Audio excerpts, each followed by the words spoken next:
और धार से बड़ी खबर आ रही है। भोजशाला सर्वे से जुड़ी बड़ी अपडेट है। एएसआई को कोर्ट की तरफ से 8 हफ्ते का वक्त मिल चुका है। बता दें 8 हफ्ते में एएसआई को अपनी रिपोर्ट देनी होगी। इंदौर हाई कोर्ट की ओर से यह वक्त दिया गया है, तो 8 हफ्ते में अब एएसआई को रिपोर्ट बनानी होगी।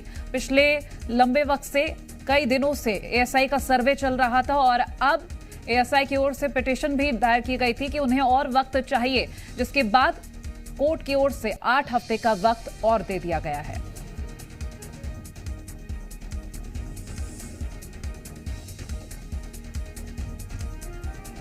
बड़ी खबर आपसे हम साझा कर रहे हैं। भोजशाला सर्वे से जुड़ी बड़ी अपडेट सामने आ रही है। अब 8 हफ्ते का वक्त और मिल गया है एएसआई को, जिसके बाद रिपोर्ट सौंपनी होगी कोर्ट को। बता देते हैं कि लगातार सर्वे के दौरान कई तथ्य सामने आए हैं, चाहे वो खुदाई का वक्त रहा हो या फिर अन्य तस्वीरें रही हों, आपसे हम साझा भी कर चुके हैं। और वहीं हिंदू पक्षकार की ओर से कहा गया है, हिंदू पक्षकार गोपाल शर्मा ने कहा है कि हमें और वक्त की जरूरत थी, तो हमने पिटीशन लगाई थी, जिसके बाद हमें ये वक्त मिला है।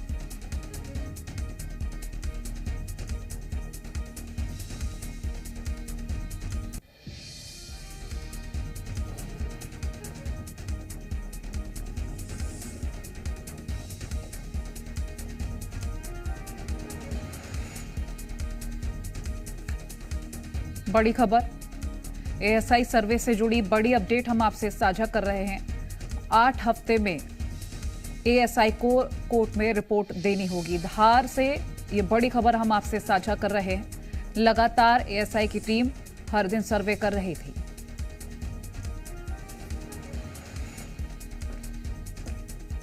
कमल सोलंकी हमारे सहयोगी लाइव जुड़ गए हैं धार से। कमल, अपडेट दीजिएगा। कोर्ट की ओर से 8 हफ्ते का वक्त और मिल गया है अब एएसआई टीम को।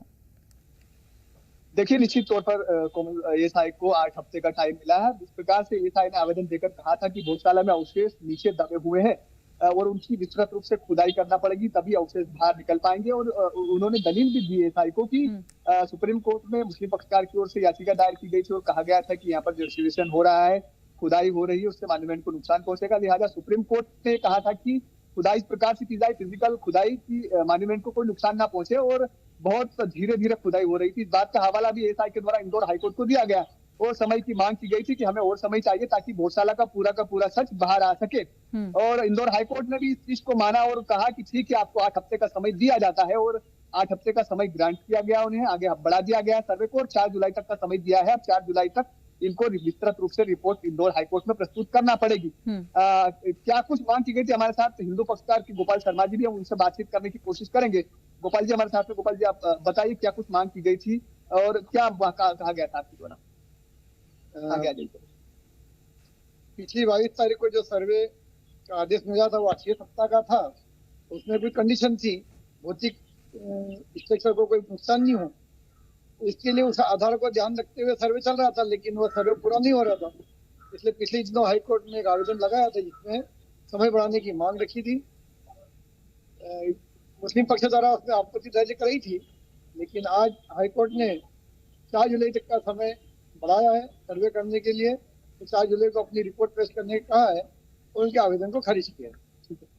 तो देखिए कोमल, निश्चित तौर पर हिंदू पक्षकार से इनका भी कहना था कि 4 जुलाई तक का इनको समय दिया गया है। वहीं एक एआई लगाई गई थी मुस्लिम पक्षकार की ओर से कि जो सर्वे है उसको रोक दिया जाए, क्योंकि सुप्रीम कोर्ट की अवहेलना हो रही है। उस पर इंदौर हाईकोर्ट ने भी टिप्पणी करते हुए कहा कि सुप्रीम कोर्ट की अवमानना अगर हो रही तो आप सुप्रीम कोर्ट चले जाइए, और हाईकोर्ट ने सीधे तौर पर उस एआई को खारिज कर दिया। और वहीं महत्वपूर्ण रूप से आपको बता दें कि जो सर्वे होगा वो जीपीआर और जीपीएस पद्धति के माध्यम से होगा, जो बहुत महत्वपूर्ण पद्धति है। और इसका भी हवाला यहाँ पर एएसआई की टीम के द्वारा उनके वकील के माध्यम से कहा गया, और ये भी कहा कि क्योंकि सर्वे के अंदर इन 2 पद्धतियों का इस्तेमाल होना बहुत महत्वपूर्ण है। आप नजर बनाए रखिएगा। फिलहाल के लिए शुक्रिया।